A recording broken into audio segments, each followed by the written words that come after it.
இப்போ நம்ம பார்க்க போகிறது ஃப்ளோ அப்படின்னா மூவிங் ஆஃப் த பிளட். இது எங்க இருந்ததுன்னா வசூல் சேர்ந்து ஆர்கன்ஸ் போகும். மெஷர் பண்ணணும்னா லிட்டர் பை மினிட். இதனோட ஃபார்முலா வந்து Q delta P by R.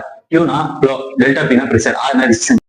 Next என்ன பார்க்க போறோம் அப்படின்னா பிரஷர் அப்படின்னா force extracted against the wall of blood vessels. இது எப்படி மெஷர் பண்ணுவோம் அப்படின்னா மில்லிமீட்டர் பெர் மெர்க்குரி, அதாவது mmHg அப்படின்னு மெஷர் பண்ணுவோம்.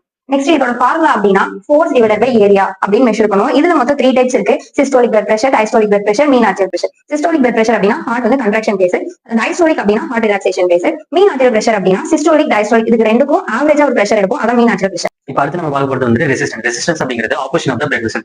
ரெசிஸ்டன்ஸ் அப்படிங்கிறது ஒரு தடைன்னு சொல்லலாம். இது எதனால வரும் அப்படின்னா பிளட் வெசல்ஸோட டயாமீட்டர், அதோட லென்த், அதோட திக்னஸ், அதோட ரேடியஸ் சொல்லுவாங்க. இப்போ இதை எப்படி மெஷர் பண்ணுவாங்க அப்படின்னா பாய்சன்ஸ் லான்னு சொல்லுவாங்க. அதோட ஃபார்முலா இதுதான். R is equal to 8 meetha L by pi R power 4. இப்போ மீட்டா அப்படிங்கிறது எது குறிக்கும் அப்படின்னா பிளட் விஸ்காசிட்டியும், L அப்படிங்கிறது லென்த் ஆஃப் த பிளட் வெசல்ஸையும், R அப்படிங்கிறது radius of the blood vessels சொல்லுவாங்க. இந்த 8ம் பையன் வந்துட்டு மேத்தமெட்டிக்கல் கான்ஸ்டன்ட்